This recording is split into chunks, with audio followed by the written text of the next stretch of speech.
Hello, Wisconsinites, Madisonians. That is what you are this week when you're at the conference, just like I was at one point. Now, what do you wear when you get ready for an event like this?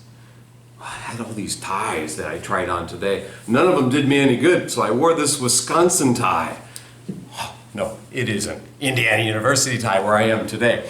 I'm in instructional systems technology and educational psychology, or at least I was before they kicked me out of that.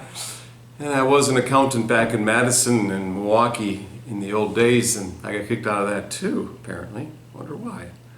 Anyways, I went to graduate school there in Madison. I was lucky and fortunate to do that in the late 1980s. I didn't even know about this conference. But yet, distance learning had already changed my life. It got me out of the cube farms of Milwaukee because I could take correspondence courses and television courses and qualify for graduate school. And before that, I had a zip disks learning basic programming at UW Whitewater.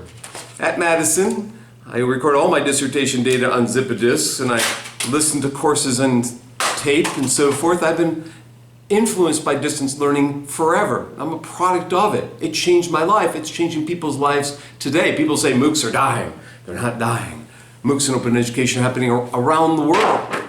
Now, you're fortunate to be at a conference where they've had keynote speakers like David Jonasson and John Bransford and Tom Reeves and Ellen Wagner and you name it, Darcy Hardy, Ray Schroeder. All sorts of folks have been involved in this conference over time. Tony Bates, Michael Moore, Roger Schenck, Etienne Wanger, Chris Dede, Clark Quinn, Susan Aldridge. What an amazing assembly of people this conference has gotten together. You're so fortunate to be there. Now, Tom Tobin asked me for my one quote. My quote comes from my World is Open book. Now the world is closed, by the way. The book, and I think I say, anyone can now learn anything from anyone else at any time. And in 2008, I was the keynote of this conference, speaking about the book I was writing at the time.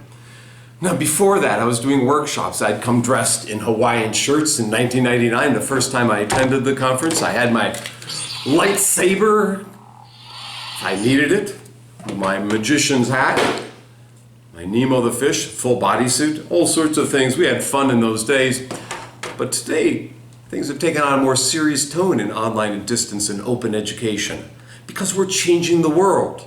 And so my prediction of the future is that 35 years from now, you see, we've gone from videotapes and audio tapes and correspondence and collaborative technologies 35 years ago and hypermedia and so forth. 35 years from now, just one simple prediction is that extension and outreach will be the most important division unit school in the entire university. Rovi Brandon at Washington calls it the Continuum College.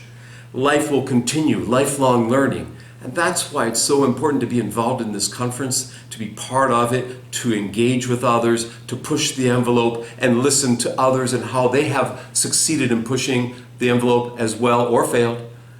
And so together we can make a difference in the world, whether you're studying MOOCs or e-learning or blended learning or whatever silly topics you happen to be covering around the world. I look forward to meeting you at the conference maybe next summer when I'm on sabbatical. Thank you very much and enjoy the show.